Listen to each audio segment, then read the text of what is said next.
महाभारत की कथा धारावाहिक 2 राजकुमारी विशेषांक कथा 10 सावित्री और 4 वरदान। संदर्भ। वैशंपायन जी जनमेजय से कहते हैं कि युधिष्ठिर ने अपने वन में निवास के दौरान मार्कंडेय जी से पूछा कि द्रौपदी के लिए उन्हें बहुत ही शोक होता है, क्या इनके जैसी कोई पतिव्रता होगी? तब मार्कंडेय जी राजकन्या सावित्री की कथा सुनाते हैं, जिसने पतिव्रता होने में सर्वाधिक सुयश प्राप्त किया था। सावित्री और 4 वरदान। प्राचीन काल में भारतवर्ष में मद्र नामक एक राज्य था।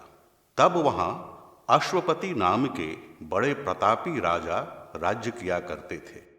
उनके कोई संतान न थी। बड़े यत्न के बाद उन्हें एक पुत्री की प्राप्ति हुई। वह सावित्री मंत्र द्वारा हवन करने पर पैदा हुई थी, अतः उसका नाम सावित्री पड़ा।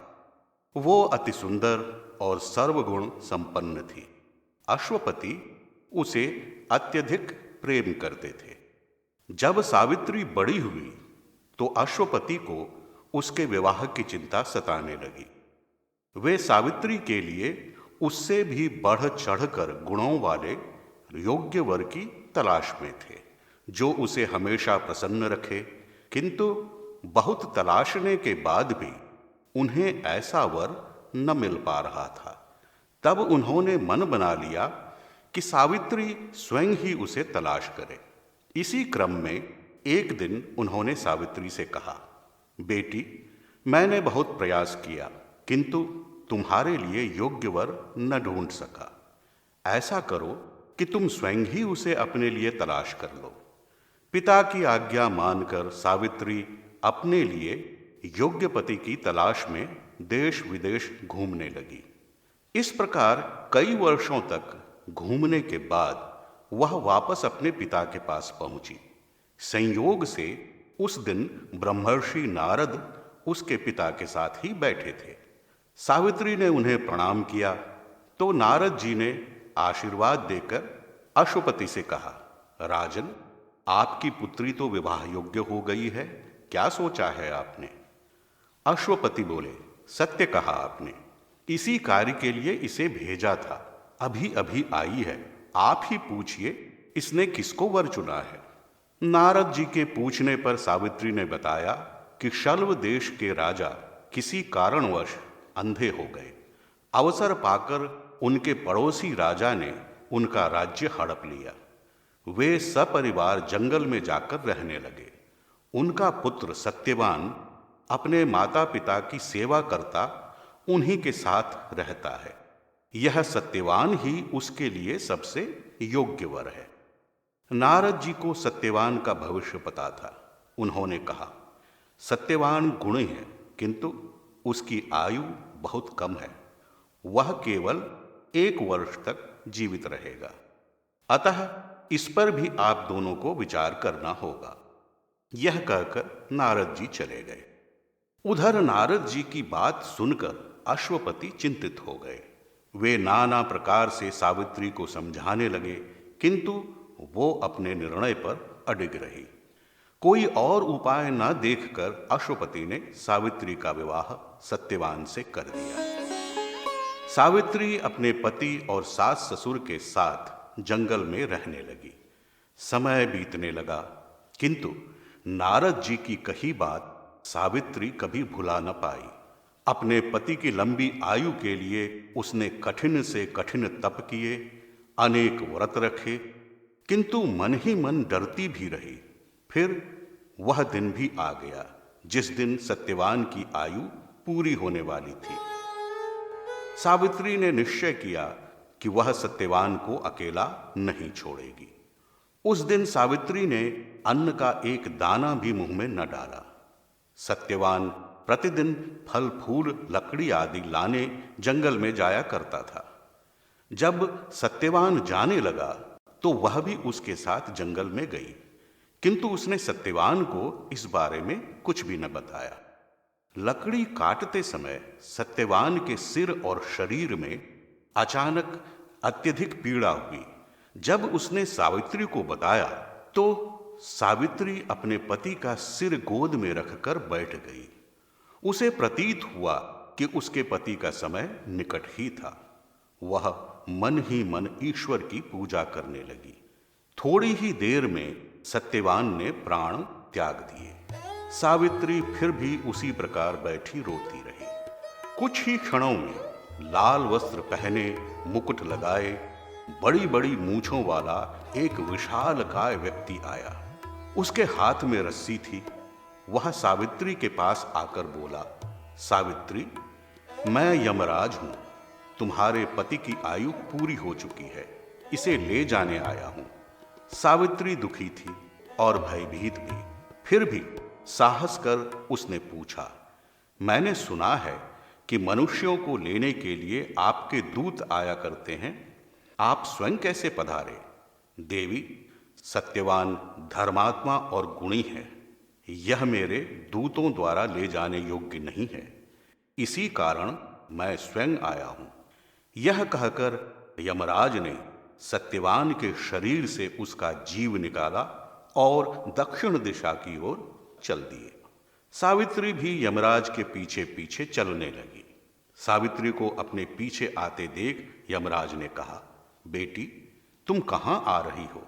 मैं जहां जा रहा हूं वहां केवल मृत आत्मा ही जाती है। किंतु महाराज, पतिव्रता स्त्री का धर्म है कि वह पति के साथ ही रहे, अतः मैं भी वहीं जाऊंगी जहां मेरे पति की आत्मा जा रही है। सावित्री का स्वर दृढ़ था। ऐसा नहीं हो सकता, यमराज ने कहा। जितनी पति सेवा करनी थी तुमने कर ली, अब तुम उस ऋण से मुक्त हो गई हो, अतः अपने पति की मुक्ति के लिए अन्य संस्कार करो। परंतु सावित्री यमराज के पीछे पीछे ही चलती रही। तब यमराज उसकी पतिभक्ति से प्रसन्न हो गए और उन्होंने कहा, सावित्री, मैं तेरी पतिभक्ति से प्रसन्न हूं। ऐसा कर, अपने पति के जीवन दान को छोड़कर एक वर मांग ले और लौट जा। सावित्री ने कहा, मेरे ससुर की आंखें नहीं हैं, आप उन्हें नेत्र प्रदान करें। यमराज बोले, यह वर मैंने तुझे दिया, अब तू अपने घर चली जा। परंतु सावित्री नहीं लौटी। कुछ दूर चलने के बाद यमराज ने पीछे मुड़कर देखा तो सावित्री उसके पीछे पीछे ही चली आ रही थी। यमराज ने पुनः कहा, सावित्री, तुम एक और वर मांग लो, लेकिन वापस चली जाओ। सावित्री ने दूसरा वर मांगा, मेरे ससुर का राज्य छिन गया है, वह उन्हें वापस मिल जाए, ऐसा ही हो, कहकर यमराज चल दिए।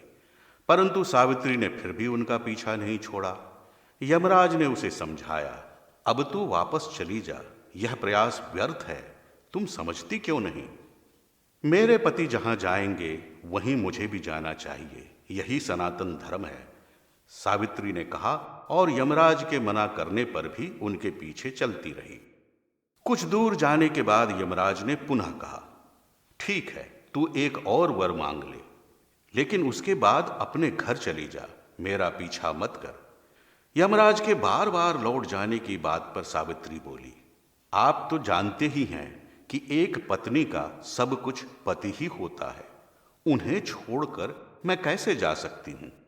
लेकिन जो मर गया वह वापस नहीं आ सकता, अतः तुम्हारे उसके साथ चलना व्यर्थ है, यमराज ने फिर से समझाया। इस प्रकार दोनों के बीच बातचीत होती रही और यमराज उससे प्रभावित होते गए। उनके बीच में बहुत सारी ज्ञान की बातें होती रहीं और यमराज सावित्री की पति भक्ति से अत्यंत प्रसन्न हो गए। कुछ दूर और चलने के बाद यमराज ने कहा, अच्छा, तुम तीसरा वर भी मांग लो, मैं तुम्हारी पति भक्ति से बहुत प्रसन्न हूं। सावित्री बोली, महाराज, मेरे पिता को पुत्र नहीं है, आप उन्हें पुत्रवान होने का वरदान दें। यमराज ने कहा, तथास्तु, और आगे बढ़ गए। सावित्री फिर भी उनके पीछे ही चलती रही। तब यमराज ने कहा, बेटी, तुम हठ न करो और लौट जाओ। अच्छा चलो, एक अंतिम वर और मांग लो, किंतु इसके बाद अवश्य लौट जाना। सावित्री ने झट से कहा, आप मुझे पुत्रवान होने का वरदान दें। यमराज ने बिना सोचे ही तथास्तु कह दिया और जाने लगे। तो सावित्री बोली, आपने मुझे पुत्रवान होने का वरदान दिया है। मैं एक पतिव्रता स्त्री हूं, किसी पर पुरुष के बारे में सोच भी नहीं सकती, और पति के बिना मुझे पुत्र की प्राप्ति नहीं हो सकती। अतः आपसे मेरा निवेदन है कि मेरे पति को जीवित कर दें, जिससे आपका वचन सत्य हो। यमराज अत्यधिक प्रसन्न हो गए और बोले, तुम सचमुच ही महान हो। तुमने जिस बुद्धि और विचार का परिचय दिया है वह अद्भुत है। अतः मैं तुम्हारे पति को छोड़ता हूं। वह निरोग रहेगा और सैकड़ों सालों तक जीवित रहेगा। इस प्रकार अपनी पति भक्ति से सावित्री ने अपने पति को जीवित कर लिया और सुखपूर्वक रहने लगी। इसी कथा के आधार पर वट सावित्री व्रत की कथा इस पर्व के अवसर पर विवाहित स्त्रियों को सुनाई जाती है।